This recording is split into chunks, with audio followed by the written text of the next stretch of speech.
Yes, students, a very good afternoon. Today we are going to start a chapter of inverse trigonometric function, that is your second chapter of NCERT. बेटा ये chapter जो है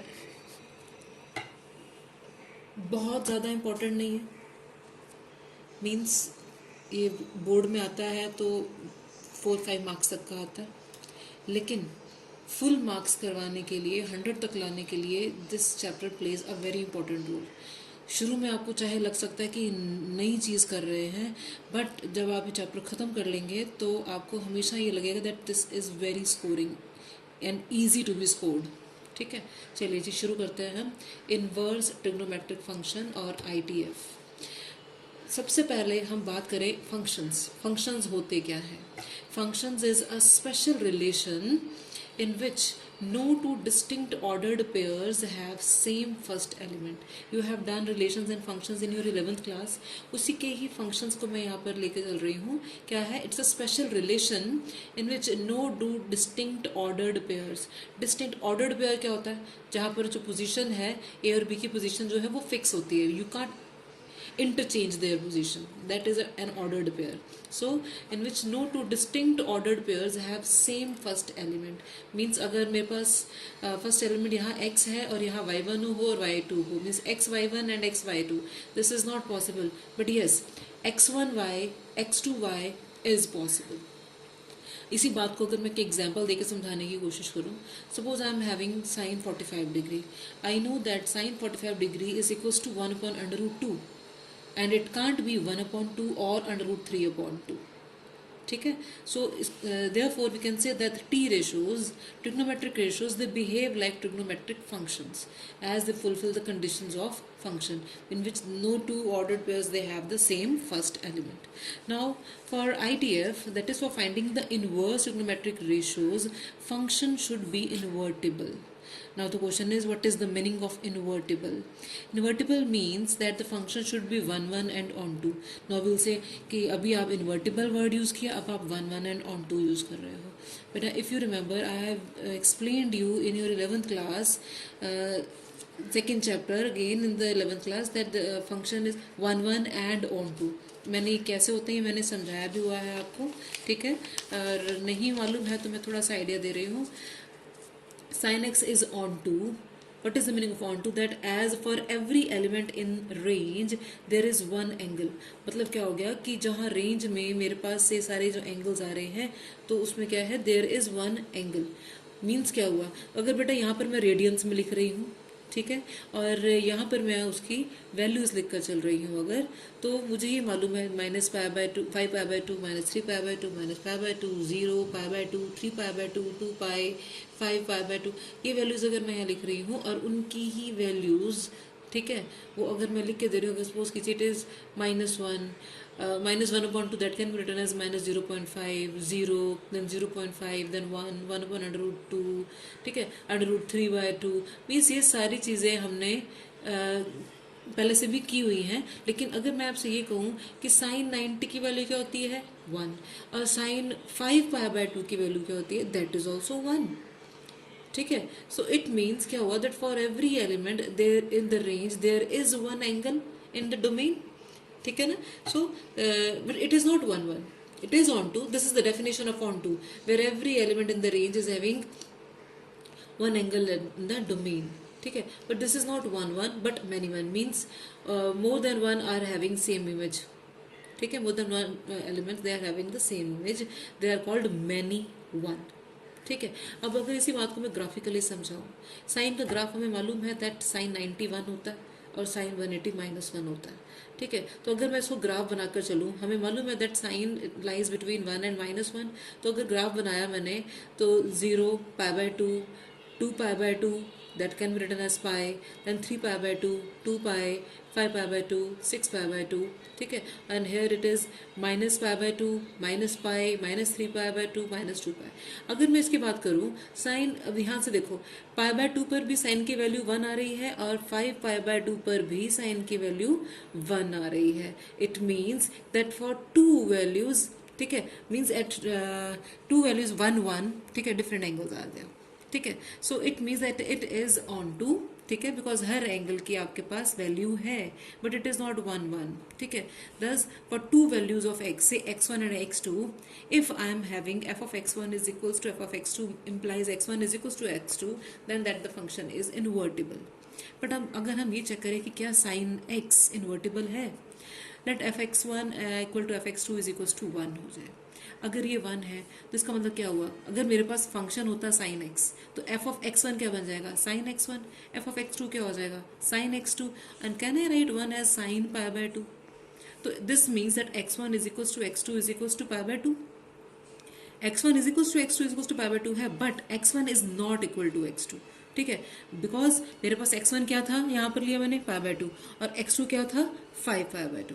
सो f of x1 equal to f of x2 is 1, but x1 is not equal to x2।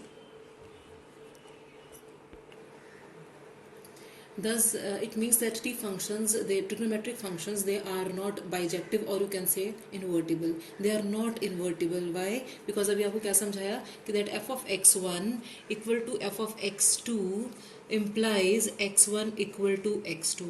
अभी हमने sign की value लेकर देखी at two different angles.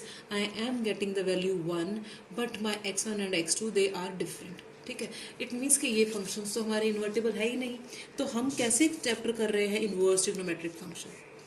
It means that we can make them invertible, they are not invertible but we can make them invertible by restricting their domain and range. देखिए बहुत ही interesting concept है ये, आपको खुद को भी लगेगा कि yes it is very interesting and something new also. मैंने साइन का ग्राफ अभी पीछे बनाया था, मैंने उसको फिर से बनाया, ठीक है, मैंने साइन के वैल्यूज लिख दी हैं कि 1 और -1 पर वो ये वैल्यूज़ ले रहा है, ठीक है। अब यहाँ पर देखा, यहाँ पर भी ये वैल्यू रिपीट होती है, इस एंगल पर आकर वो फिर से वो वैल्यू रिपीट हो रही है, ठीक है। लेकिन अगर मैं इसको रिस्ट्रिक्ट कर दूँ, मीन्स -π/2 और π/2 तक रिस्ट्रिक्ट कर दूँ, तो इतने एरिया में I am getting only one value for every angle. Means जो वैल्यू इसकी आ रही है, जैसे मैंने साइन -π/2 लिया, इसकी वैल्यू -1 है, और साइन π/2 की value it is 1, means values हर एक की डिफरेंट आ रही हैं, ठीक है। Here in this span sine x will have only one value for each point, ठीक है, हर पॉइंट पर उसकी सिर्फ एक ही वैल्यू होगी। मैंने क्या किया, इसका डोमेन और रेंज, क्योंकि मैंने यहाँ पर इसको फिक्स कर दिया, रिस्ट्रिक्ट कर दिया। Thus a function is 1 1 in this span and onto, ठीक है, ऑन टू तो ये पहले से ही था, क्योंकि हर एंगल की कोई ना कोई वैल्यू है, ठीक है ना। हर वैल्यू जो हम बता रहे हैं, वैल्यू जो आती है उसके ऊपर एक एंगल अप्लाई हो रहा होता है, तो वो ऑलरेडी हम बता चुके थे कि ऑन टू तो होता ही है। 1 1 के ऊपर हमारे लिए डाउट था, अब हमने उसके डोमेन और रेंज को रिस्ट्रिक्ट कर दिया, so the function is 1 1 as well as onto. So what we conclude that by fixing the domain and range, we can make the trigonometric functions invertible, right?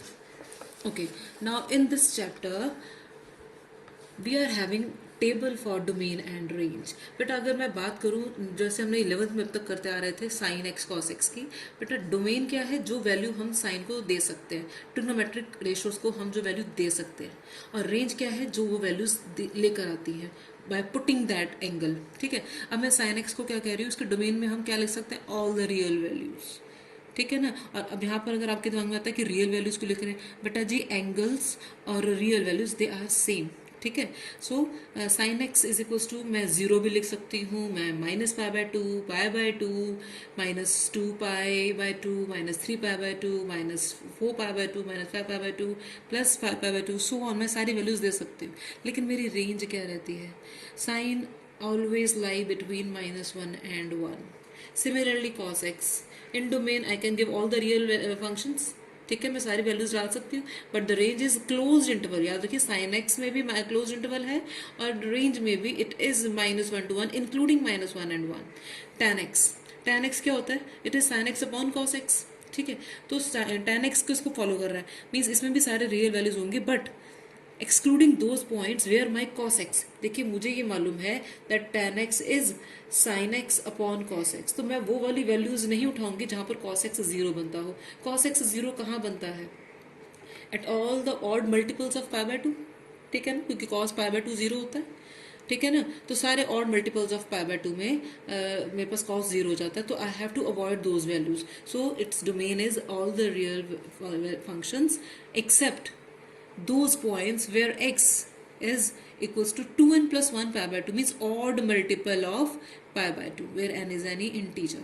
और इसकी range क्या होती है बेटा? All the real values. Similarly cosecant x. Cosecant x is 1 upon sin x. So 1 upon sin x means all the real values but only except those points where sin x will become equal to 0 because 1 upon 0 is not defined. ठीक है, अगर मैं इसको denominator में रखती हूँ तो वो नॉट डिफाइंड वाला आंसर हो जाएगा. तो I have to avoid those points. So its domain is R minus x such that x is equals to n pi where n belongs to integer. ठीक है, एन पाई क्या हो गया? All the multiples of pi. ठीक है. अच्छा जी, अब उसके बाद आप बात करते हैं अगर इसकी रेंज की, तो रेंज में क्या होगा?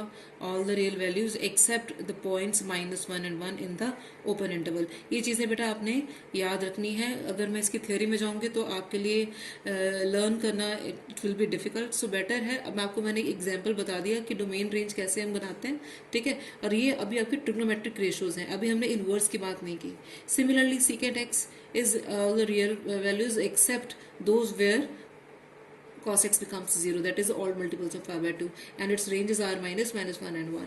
Similarly cot x is cos x upon sin x, so that is again sin x है तो क्या लिखेंगे? r minus x such that x is equals to n pi for n belonging to integer and its range is r minus -1 and 1. So this is your domain and range of the trigonometric ratios. अगर बात करें हम inverse trigonometric functions की, देखिए अब उसको हम लिखते कैसे हैं. Inverse function is y is equals to sine inverse x. अब इसमें डोमेन क्या होगा बेटा? जब मैंने इनवर्स की बात की है, देखिए मैं अगर ये बोलती हूँ that suppose x is equals to sine y, ठीक है, तो इसका मतलब क्या होगा? y क्या हो जाएगा? It will be sign inverse x. मैं उस तरफ लेके जाऊंगी तो वो इनवर्स में चला जाता है. ठीक है, sine inverse x is equals to y. तो अब इसका डोमेन क्या होगा? मतलब क्या हो गया?